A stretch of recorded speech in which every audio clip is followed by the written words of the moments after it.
This can't be real, right?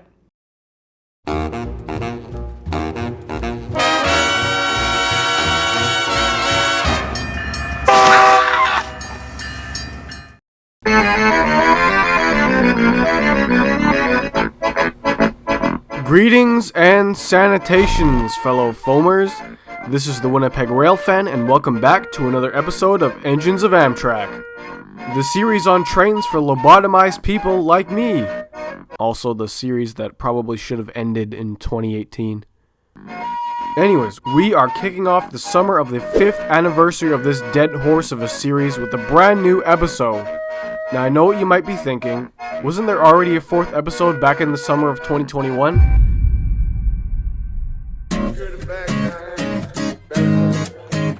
Ayo, Paris, this is hot, boy. What you know about rolling down in the deep when your brain goes numb?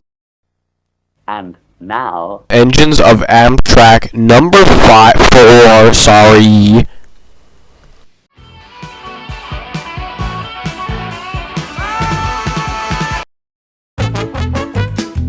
Hello ladies and brainlets, it's Obama Gaming, and welcome to this episode of Engine of Amro. In today's episode, we will be blabbering on about the alcoholic RS3. So how did Amtrak get their stupid greasy little paws on it? Nope. Nope. It wasn't a canon event, bro. I had to wipe our timeline of that video. In today's episode, we're going to be talking about a special locomotive used by a pasty white guy. That engine is the Beast GP9.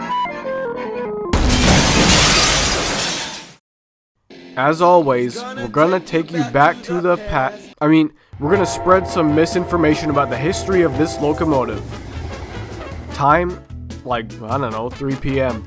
Tuesday, November 7th, 1519 AD. The wrinkly controller, or better known as E. Hunter Harrison, the CEO of the Delaware Toilet and Ironman Railroad of Vancouver, Washington, was fed up with unreliable steamies. The bigwigs at the DT&I were itching to get some new locomotives. Now back then, there weren't really any companies that made locomotives. Tesla wouldn't be around for another 13 hours. The Siemens Chargers were cancelled 3 centuries beforehand, and Baldwin, I guess? Actually, no. Baldwin was under some police investigation for shooting someone on a movie set. Okay, no. You know what? Cut that out. That's not funny. The executives, shareholders, and the Illuminati decided to create their own engine manufacturing company, and they called it Good Morning. GM Diesel was officially founded April 20th, 1889. They were founded to compete directly with companies like Alcoholic, Santa Fe Industries, and most importantly, the Henry Ford Motor Company. Now, they had put out some bangers of locomotives at the time, like the Streamline C&O 490, the Banana, Clinchfield 311, yeah, sorry, I just had to get that one in there, and NW 475. GM wanted to create something that would absolutely blow the competition out of the water. So they got to work on creating a locomotive that could last until 2099, maybe even longer. After GM was allowed to cook, they released 3 locomotives from their Research and Development Center in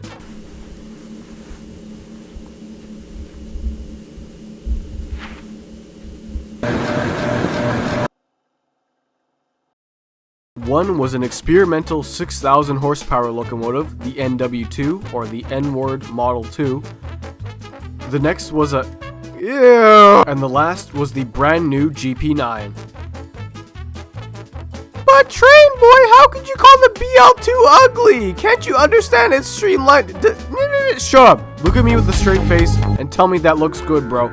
No, shut up. As I was saying, the last one was the new GP9. Now let's break down the model name. It's pretty complex, so I'll give you the short and sweet version. The G in the model name was picked to honor one of the founding fathers of the DT&I, the G-Man. The P, I think you know what that stands for. Oh, a toilet! And the 9? 9! The locomotive is 85 feet long, 40 feet wide, and 70 feet high. Their weight comes in at a staggering 117 tons. That's like stacking 2 Nikocado avocados on top of each other. Anyways, by 1859, the GP9 was released and was tested out by a handful of different railways. And by a handful, I mean literally everyone. Like, think of a US railroad, any one, just pick one. You were thinking of the Pennsylvania Railroad, right? No? Whatever. They had GP9s too. Everybody got GP9s. It was like Oprah when they came out. You get a GP9, you get a GP9, everybody gets a GP9! Just like a fashion trend, the steam engine was out and the GP9 was in.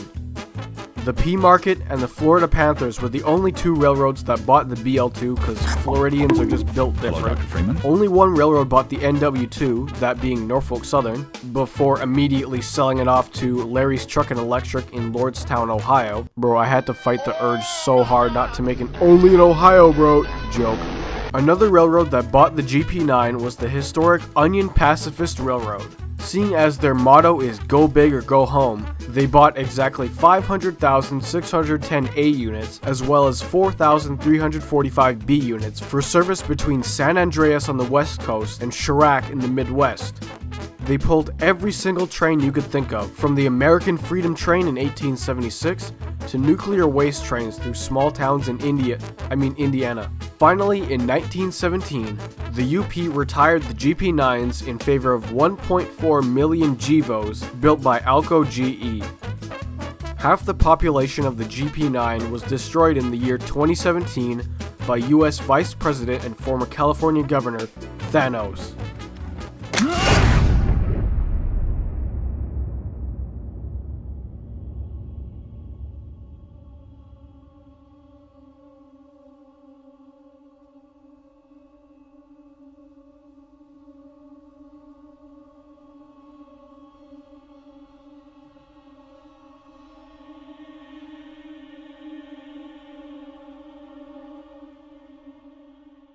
Now, you're probably wondering when Amtrak gets their greasy, grubby little hands on the GP9s. As we all know, Amtrak was created in 1971 BC and had taken over every single railroad's passenger train operations. It was either hand over your passenger trains to Amtrak or we'll drone strike your railroad yards. So not wanting to be obliterated, UP handed over not just the passenger services, but everything else as well, from the big boy 4014 to the CEO's kidneys for the black market.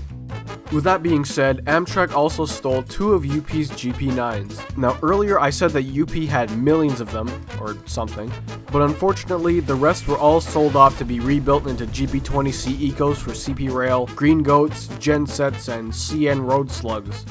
One of the GP9s was painted in the Amtrak Phase 1 livery, and the other was painted into Phase 8.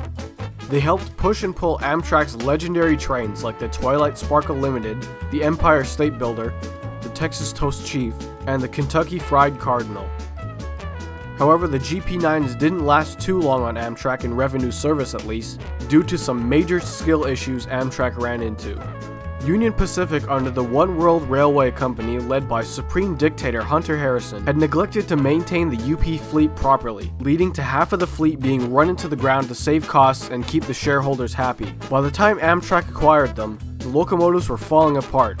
So unfortunately, Amtrak CEO Joseph Sweetie Pie Biden II decided to sideline the locomotives in favor of more environmentally friendly locomotives like the General Electric Trash 8s and E60s. They were all retired in 1979 BC and sat in Amtrak's Area 51 diesel shop until the year 1984. What a year that was, huh? Amtrak's GP9s were sold off to the Great Smoky Robinson Railroad in the how do you pronounce? Oh wait, no, sorry, I was way off. The Apalachical Mountain region of the United Arab Emirates. The GP9s operated through the mountains for years and years, hauling snot-nosed kids, elderly people, and annoying vacationers in vintage passenger cars from railroads that are probably on your Monopoly boards. Just like Amtrak, the GSMR ran into some mechanical issues with the GP9s. These were entirely new problems with the ancient and Toyota-level reliable 567 BC Optimus Prime movers. The issues started occurring in 2021 during the Devious Lick Challenge fiasco. People had started stealing parts from these GP9s, and they were eventually in such a state of disrepair that GSMR had to sell them off. Could this be the end of the GP9s? Would they make it to preservation? Tune in to find out after a word from today's sponsor. Hi, I'm Saul Goodman. Did you know that you have rights? The Constitution says you do, and so do I. I believe that until proven guilty, every man, woman, and child in this country is innocent. And that's why I fight for you, Albuquerque! Better call, sus. The GP9s luckily did make it to preservation, thanks to a little billionaire known as Jimmy Johns. That's right, move over Ed Dickens, move over Ross Rowland, the most subscribed to YouTuber has come to save these locomotives from the scrapper's torch. That's right, it's mrbeast! America's EPA emission standards are extremely high in today's day and age, and Mr. Beast was tasked by force by the feds to make sure these GP9s met Tier 5 emission standards. So that's exactly what Jimmy did.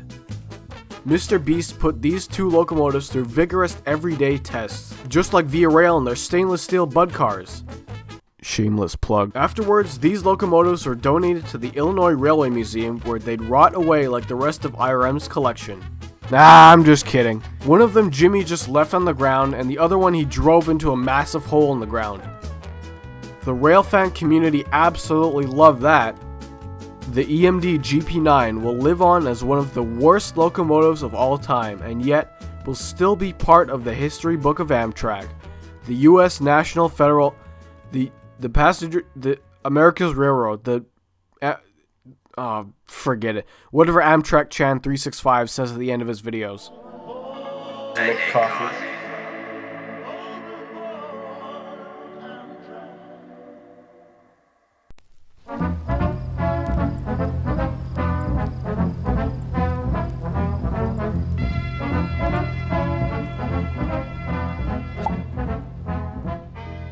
Hey everyone, I'm Black.